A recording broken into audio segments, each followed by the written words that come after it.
Hello friends. तो आज के लेक्चर में हम डिस्कस करेंगे रिवॉल्ट ऑफ 1857 1857 की क्रांति के बारे में, जिसको हिस्टोरियन कई नाम से जानते हैं, जैसे स्पॉय म्यूटनी या सैनिक विद्रोह, और कुछ हिस्टोरियन इसे फर्स्ट वॉर ऑफ इंडिपेंडेंस भी कहते हैं।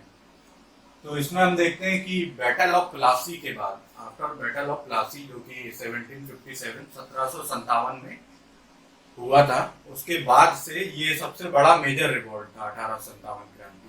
बट इसके बीच में कई छोटी छोटी घटनाएं या अपराइजिंग हुई थी, जैसे कि आपका कोल मूवमेंट हुआ था, आपकी संथाल रेविलियन हुआ था, वेल्लोर म्यूटनी था या कुका मूवमेंट था। तो इस तरह ये कई सारी छोटी छोटी घटनाएं हुई जिनको ब्रिटिश सरकार ने दबा दिया था। तो फिर उसके बाद जो आपका मेजर रिवॉल्ट हुआ वो 1857 1857 में हुआ, जो 1857 क्रांति। और इसके कई सारे रीजन थे, मतलब या इस प्रकार कहेंगे कि ऑल ओवर द वर्ल्ड अगर कोई भी रेवोल्यूशन होता है, कोई भी क्रांति होती है, तो उसके मेन कुछ कॉमन रीजन होते हैं। जैसे कि आपका होता है कि एक सोशल रीजन होता है या इकोनॉमिक रीजन होता है। सोशल कुछ आपके कॉमन रीजन होते हैं, जैसे सोशल या इकोनॉमिक। थर्ड आपका पॉलिटिकल। फोर्थ होगा आपका रिलीजियस, धार्मिक। तो ये आपके कुछ कॉमन पॉइंट है किसी भी क्रांति के लिए। और फिर इसमें देखते हैं कि एक्स्ट्रा था कि एडमिनिस्ट्रेटिव रीजन भी थे इसके कुछ इस क्रांति के। और आपका मिलिट्री रीजन भी था।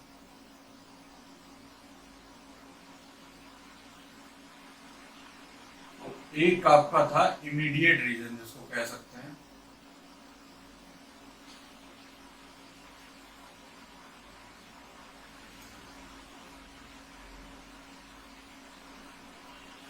ये सारे आपके कॉज थे जिसकी वजह से 1857 की क्रांति घटित हुई थी। तो पहले इसमें देखते हैं कि आपका इकोनॉमिक रीजन क्या था।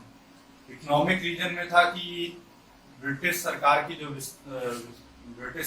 जो पॉलिसी थी, उसने भारतीय अर्थव्यवस्था को पूरी तरह से खराब कर दिया था, या भारतीय किसानों की अर्थव्यवस्था को, या जो यहाँ के भारत में लघु उद्योग थे या कॉटन इंडस्ट्री थी, कपास उद्योग थे, उनको पूरी तरह खराब कर दिया था।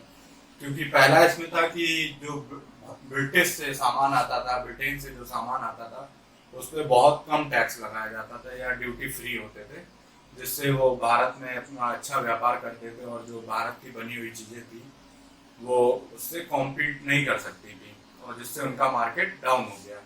सेकेंड था कि जो आपका कॉटन इंडस्ट्री थी, कॉटन इंडस्ट्री को इन्होंने पूरी तरह खत्म कर दिया था, क्योंकि वहां से जो माल आता था उस पर, भारत से जो माल जाता था ब्रिटेन में, उस पर बहुत ज़्यादा टैक्स लगाया जाता था, और ब्रिटेन से जो माल आता था उस पर कोई टैक्स नहीं होता था, जिसकी वजह से हमारी कॉटन इंडस्ट्री भी समाप्त हो गई थी।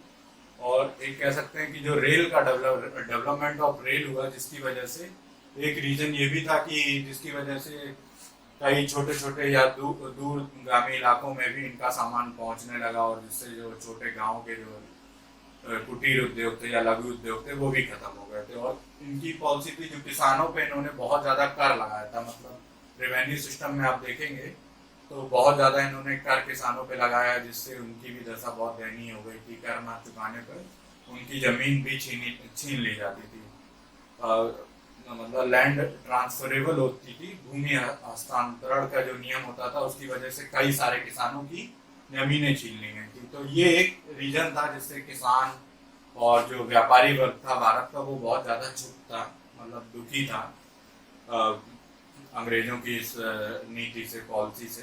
तो ये आपका इकोनॉमिक रीजन था।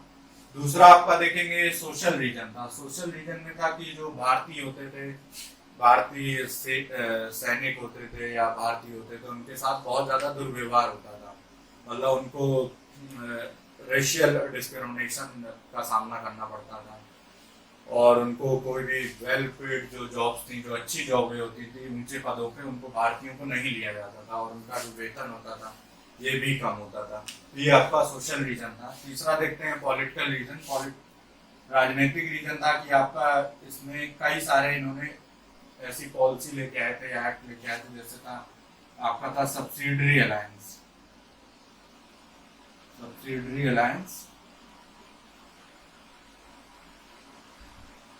और दूसरा आपका था डॉक्ट्रिन ऑफ लैप्स।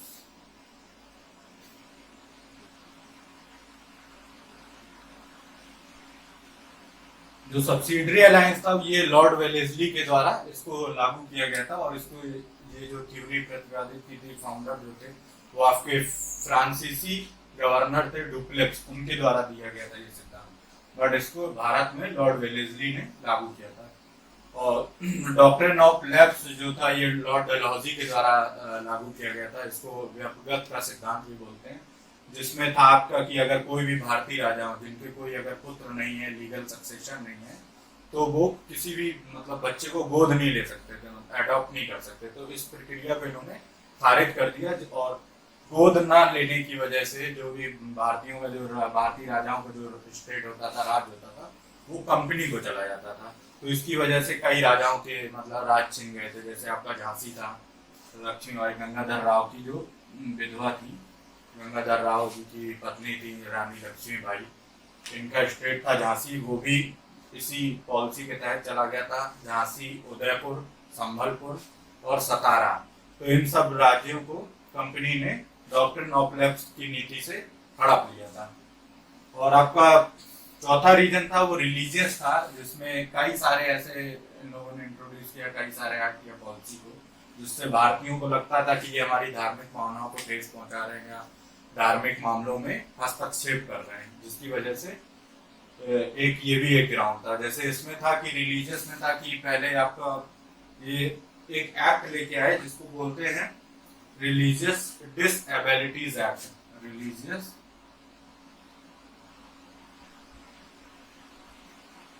डिसएबिलिटीज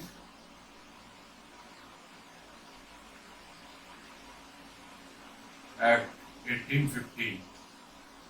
तो इसमें था कि अगर कोई भी भारतीय अगर अपना धर्म रिलीजन कन्वर्ट कर लेता है, क्रिश्चियनिटी को अडॉप्ट कर लेता है, तो उसकी जो प्रॉपर्टी होगी वो मतलब उसके लिए हकदार होगा। ऐसा नहीं कि धर्म परिवर्तन करने से वो अपने पिताजी की या अपनी जो भी पैतृक संपत्ति होगी उससे बेदखल कर दिया जाएगा।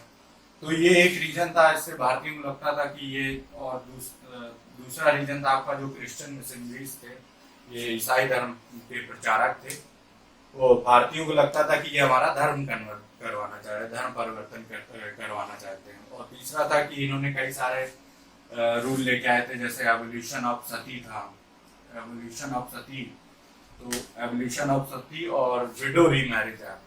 विडो रीमैरिज एक्ट 1856 ये आपके लॉर्ड डलहौजी के द्वारा हुआ था, और इससे लगता था कि ये जो ब्रिटिश सरकार है वो भारतीयों के मामलों में हस्तक्षेप कर रहा है, धार्मिक मामलों में। तो ये एक रीजन था आपका। फिर था एडमिनिस्ट्रेटिव रीजन। तो एडमिनिस्ट्रेटिव रीजन में सबसे मेन चीज थी जो वो था करप्शन। करप्शन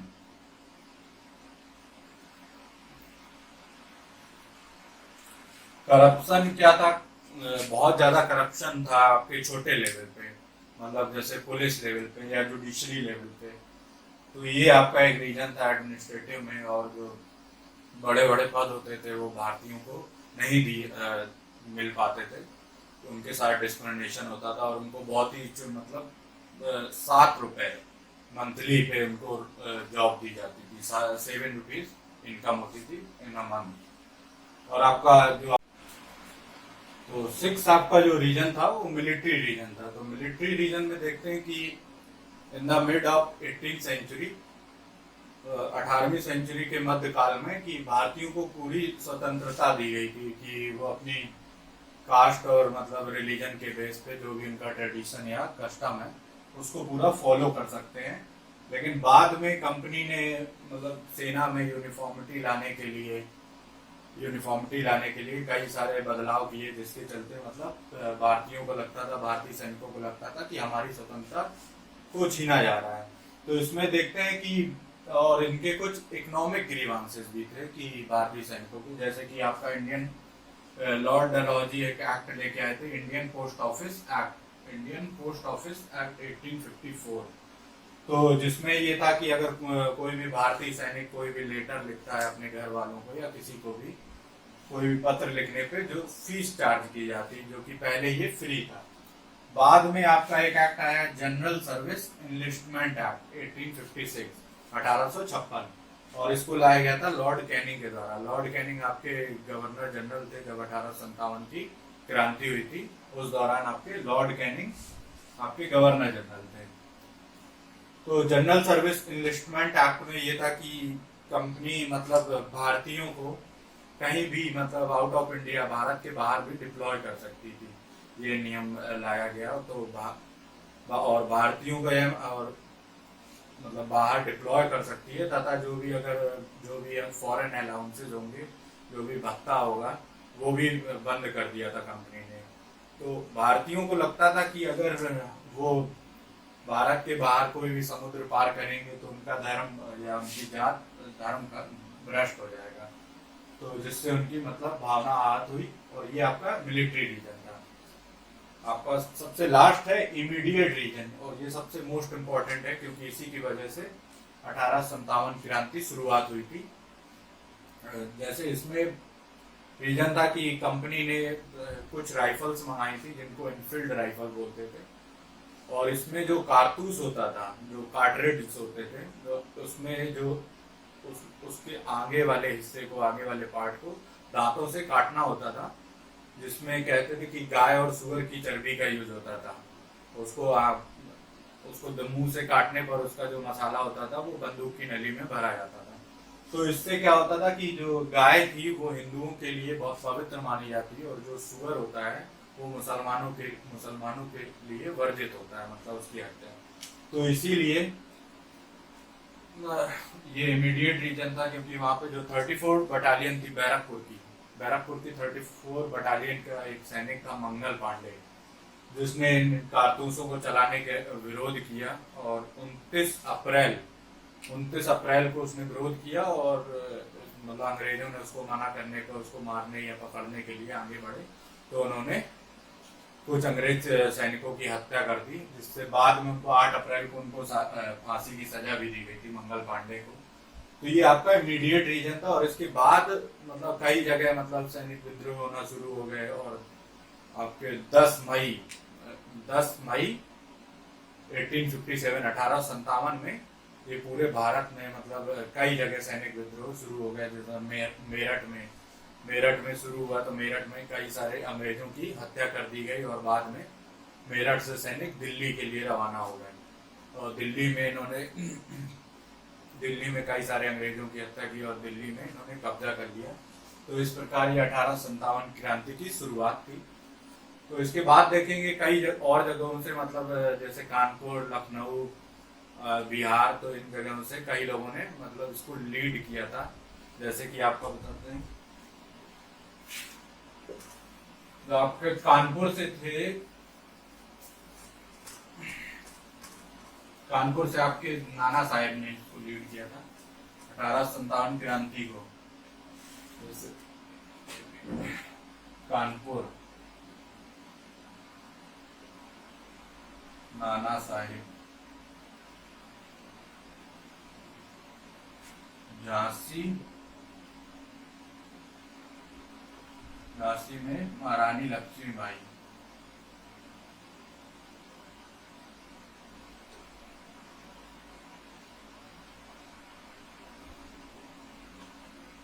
लखनऊ बेगम हजरत महल,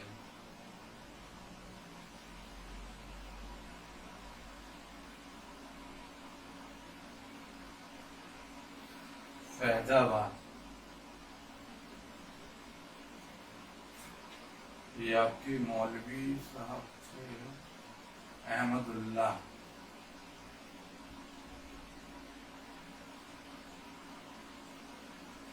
मौलवी अहमदुल्ला। और कानपुर, झांसी, लखनऊ, दिल्ली में आपके थे बख्त खान।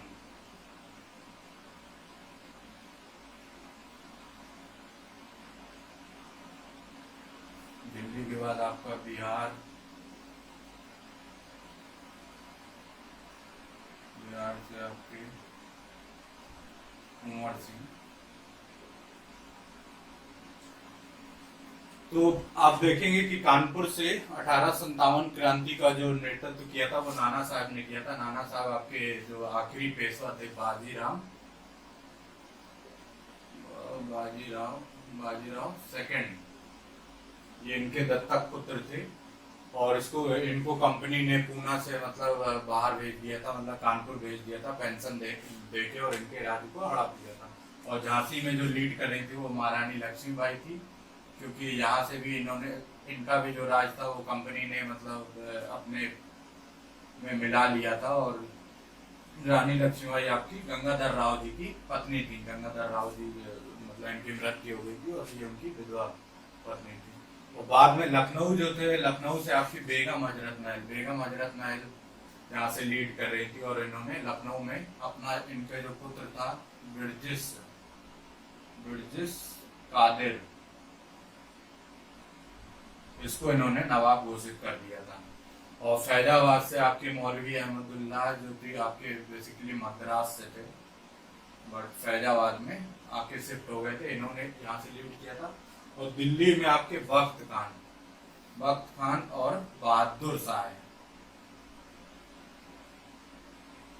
बहादुर शाह जफर, बहादुर शाह जफर। और बिहार से कुंवर सिंह।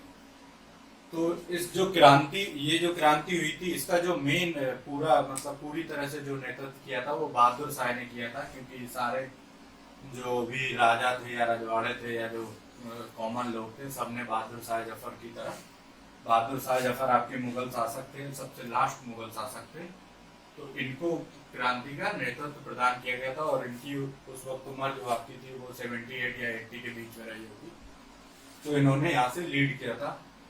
बट ये जो रिवॉल्ट हुई थी इसमें मतलब सबका अपना अपना इंटरेस्ट था, कोई भी मतलब कॉमन इंटरेस्ट से नहीं लड़ रहा था। जैसे कि नाना साहब थे, इनका राज छिन गया था और इनको मतलब पेंशन देके कंपनी ने पूना भेज दिया था। और झांसी में जो महारानी लक्ष्मीबाई थी, इनका भी जो राज्य था वो कंपनी ने हड़प लिया था। और बेगम हजरत महल के साथ भी यही हुआ था। तो ये इस प्रकार आपका 1857 की रिवॉल्ट इन लोगों ने लीड की थी। बट 1857 की क्रांति जो थी वो असफल हो गई, मतलब फेलियर हो गया, क्योंकि इसके भी कई सारे रीजन थे। अब जैसे इसके रीजन थे कि बहुत सारे जो राजा थे, बहुत सारे जो जमींदार थे, उन्होंने मतलब इसमें भारतीयों का सहयोग नहीं किया था। फेलियर ऑफ 1857 रिवॉल्ट, तो इसके कई सारे रीजन थे। जैसे पहला था कि आपका lack of pan India character,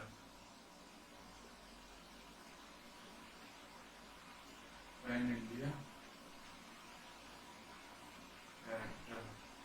second था मैनी जमींदार्स,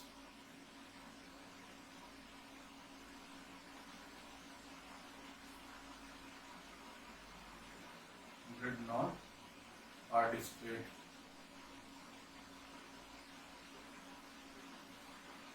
थर्ड पॉइंट था आपका middle class missing. Fourth point था आपका लिमिटेड रिसोर्सेज।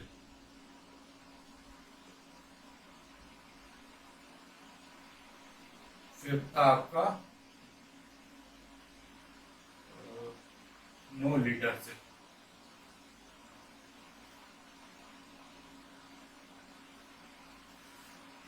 तो ये आपके फेलियर के रीजन थे। जैसे पहला था आपका lack of pan India character. 1857 की क्रांति जो हुई थी वो सिर्फ मेनली आपके नॉर्थ इंडिया तक सीमित थी। और इसका जो प्रभाव देखते हैं आप वो साउथ इंडिया, दक्षिण भारत में ये पूरी तरह नहीं फैल पाई। दक्षिण भारत में या पश्चिम भारत में, वेस्ट इंडिया में, और ये पूरब में मतलब ईस्ट की साइड भी पूरी तरह नहीं फैली। तो ये पैन इंडिया जो कैरेक्टर था ये मिसिंग था, तो इसकी वजह से एक रीजन ये था। और सेकंड था आपका कई कई सारे जो जमींदार थे या राजा थे, उन्होंने भी इस मतलब इस रिवॉल्ट में पार्टिसिपेट नहीं किया था, क्योंकि उनको कंपनी से डर भी था कि इससे पहले कई सारे मतलब छोटी मोटी घटनाएं हुई थी, अपराइजिंग हुई थी, जिसको कंपनी ने बहुत ब्रूटैलिटी के साथ उसको सप्रेस कर दिया था, जिससे कई सारे राजा डरे हुए थे। और जैसे कि आपके जो ग्वालियर के महाराज थे सिंधिया सिंधिया पटियाला के राजा, इन सब लोगों ने पार्टिसिपेट नहीं किया था, इन्होंने अंग्रेजों का साथ दिया था। तो 1857 क्रांति में कई सारे राजाओं ने अंग्रेजों का साथ भी दिया था। और तीसरा आपका जैसे था कि जो आपकी रेजिमेंट थी गोरखा रेजिमेंट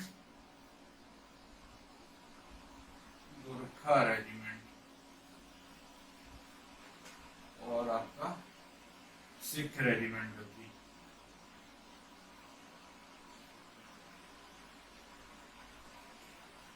इन सब ने भी कंपनी का साथ दिया था रिवोल्ट को सप्रेस करने के लिए। और इसका एक रीजन भी था, सिख रेजिमेंट ने कंपनी का साथ क्यों दिया था, क्योंकि कंपनी ने एक ऐसा फरमान सुनाया था लोगों को, वो जो कि झूठा था, कि अगर बहादुर शाह जफर के नेतृत्व में अगर स्वतंत्रता मिलती है तो जो सिख होंगे उन पर फिर से अत्याचार होगा और सिखों को मारा जाएगा। तो इसलिए ये एक रीजन था जिसकी वजह से सिख रेजिमेंट ने कंपनी का साथ दिया था क्रांति को सप्रेस करने के लिए, दबाने के लिए। और तीसरा आपका रीजन था जो मिडिल क्लास था, एजुकेटेड मिडिल क्लास, ये भी इन्होंने भी पार्टिसिपेट नहीं किया था, क्योंकि ये चाह रहे थे कि अगर इनका मानना था कि अगर राजा महाराजा या जमींदार लोग फिर से आएंगे सत्ता में तो फ्यूडलिज्म सामंतवादी प्रथा फिर से शुरू हो जाएगी। इसलिए इन्होंने कंपनी के शासन को बेहतर समझा, और ये इनका मानना था कि कंपनी का शासन रहेगा, अंग्रेज रहेंगे तो मॉडर्नाइजेशन होगा इंडिया में। तो ये एक रीजन था। और चौथा था कि लिमिटेड रिसोर्सेज, भारतीय जो सैनिक थे उनके पास बहुत लिमिटेड रिसोर्सेज थे, मतलब ना तो इनके पास पैसा था और ना ही अच्छे हथियार थे, अच्छे हथियार भी नहीं थे, पैसा भी नहीं था, ये बहुत लिमिटेड रिसोर्सेज थे। तो एक ये रीजन था जिसकी वजह से 18 जो रिवॉल्ट था उसका फेलियर हुआ। और आपका सबसे लास्ट रीजन था कि कोई भी लीडरशिप नहीं थी, कि लीडरशिप मतलब ऐसा नहीं था कि क्रांति में जो पार्टिसिपेट कर रहे थे वो बहादुर नहीं थे, ब्रेव नहीं थे, बट उनके पास कोई भी लीडर नहीं था, ऐसा लीडर नहीं था कि जो सबको एक टाइम पे सबको नेतृत्व कर सके, लीडरशिप दे सके। क्योंकि ये क्रांति जो हुई थी वो भारत के कई जगहों से शुरू हुई थी, और इसकी जो डेट फिक्स हुई थी वो आपकी 31 मई रखी गई थी, 31 मई। बट मतलब कोई भी लीडरशिप ना होने की वजह से ये अलग अलग जगहों पे अलग अलग दिन शुरुआत हुई, जिससे अंग्रेजों को आसानी हुई थी, कंपनी को आसानी हुई थी इसको खत्म करने के लिए, सप्रेस करने के लिए। तो ये आपका रीजन था। और इनके पास कोई भी मतलब जैसे रेलवे था, पोस्ट था, पोस्ट ऑफिस था, इन सब का यूज नहीं कर सकते थे। और ये कंपनी के पास एक एडवांटेज था कि ये रेलवे का और ये सब सारी चीज़ों का यूज करके इन्होंने बहुत जल्दी ही इसको दबा दिया था 1857 की क्रांति को। तो इसमें देखते हैं कि आगे की कई जगह मतलब ये जो क्रांति हुई थी इसमें इसको सप्रेस किया गया, इनके द्वारा किया गया था। जैसे आपका झांसी में था, झांसी में जो अंग्रेज जो ब्रिटिश कंपनी थी उसको लीड कर रहे थे, अंग्रेजी सैनिकों को लीड कर रहे थे झांसी में ह्यूज रोज। और आपका दिल्ली में जो थे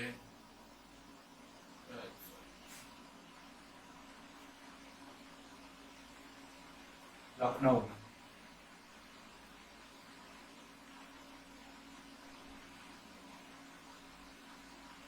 आपका था, लखनऊ में आपके थे कॉलिन कैंपबेल।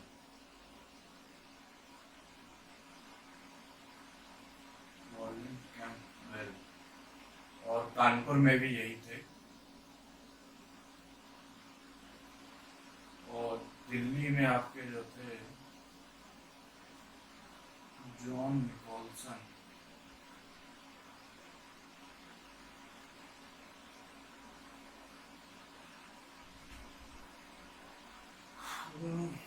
आराम में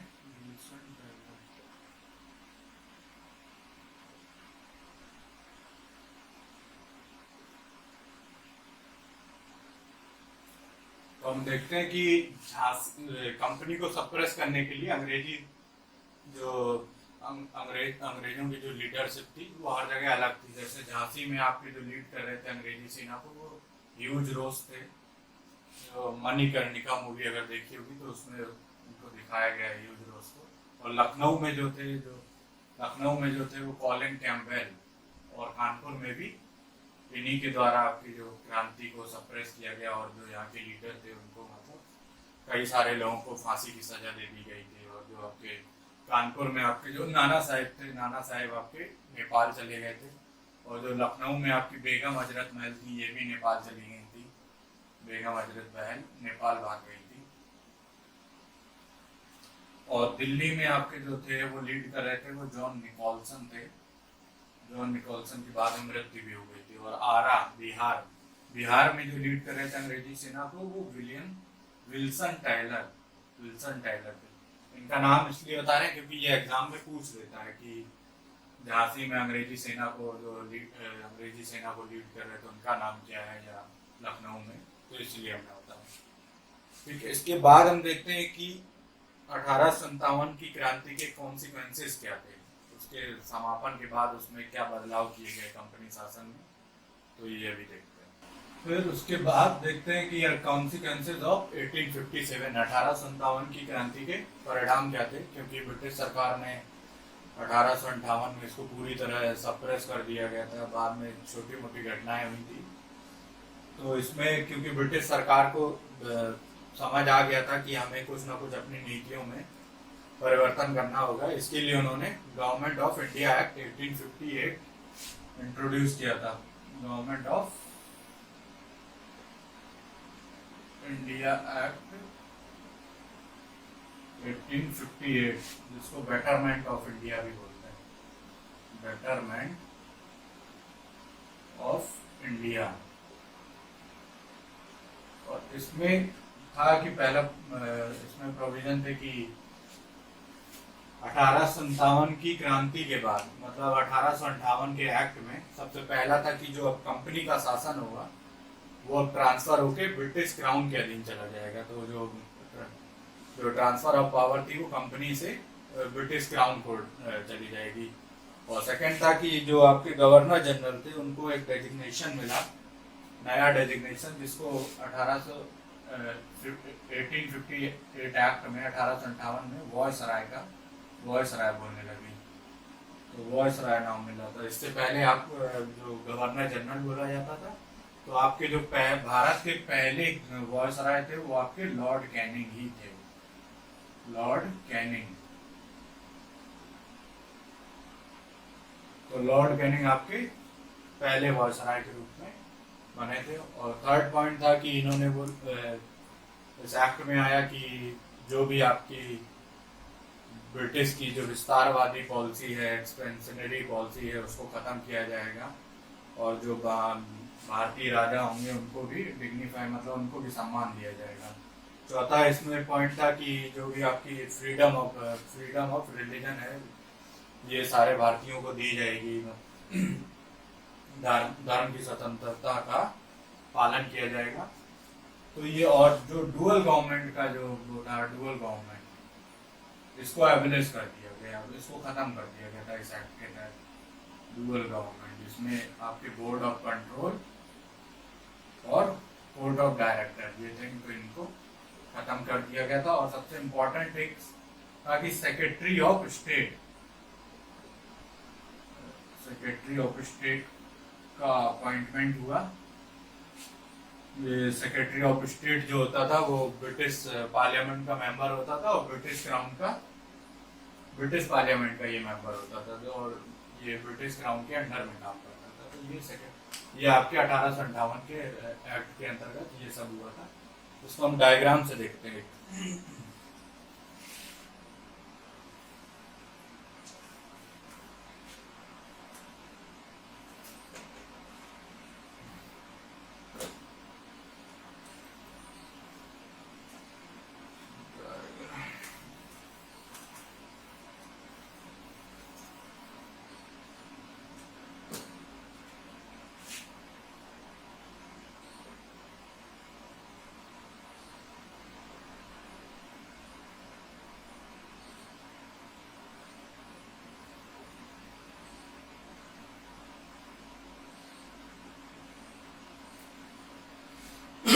तो इसमें पहला था, मतलब 1858 से पहले क्या होता था कि ये आपका ये जो गवर्नर ऑफ मद्रास और गवर्नर ऑफ बॉम्बे, और ये आपका गवर्नर जनरल, ये गवर्नर जनरल ऑफ बंगाल, और जिसको गवर्नर जनरल ऑफ इंडिया भी बोलते थे, ये था आपके गवर्नर जनरल। और ये जो आपके दोनों थे ये इनके सबॉर्डिनेट, मतलब सबॉर्डिनेशन में काम करते थे। और उसके बाद फिर आपके क्या बोर्ड ऑफ डायरेक्टर, नहीं court of director, court of director के बाद आपका बोर्ड ऑफ कंट्रोल। ये बोर्ड ऑफ कंट्रोल के बाद आपके जो थे वो पीएम थे, और ये आपका क्राउन। तो ये आपकी हायरकी थी, ये 1858 से पहले की। जो गवर्नर ऑफ मद्रास होता था और गवर्नर ऑफ बॉम्बे वो गवर्नर जनरल के अंडर में काम करते थे।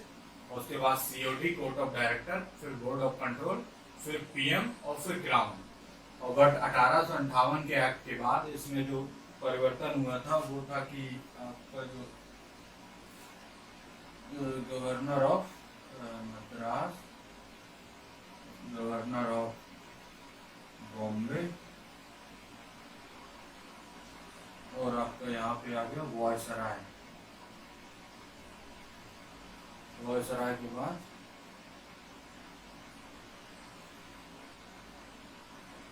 सीओडी और बोर्ड ऑफ कंट्रोल था, इसको खत्म कर दिया गया था,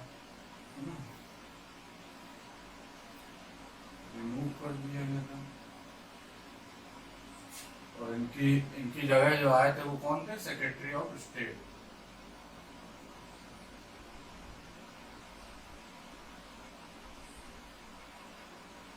सेक्रेटरी ऑफ स्टेट जो कि आपकी मेंबर था British, member of British parliament.